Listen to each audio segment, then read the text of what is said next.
दिवसानंतर येणारं पाणी, खराब रस्ते, महागाई, वाढलेलं वीज बिल, घर चालवताना करावी लागणारी कसरत, याचा आवाज उठवणारं कोणी आहे की नाही?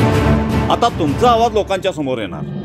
आपल्या आवाजाला न्याय देणारे आपल्या हक्काचे न्यूज चॅनेल मँचेस्टर टाइम्स. आवाज सामान्य जनतेचा.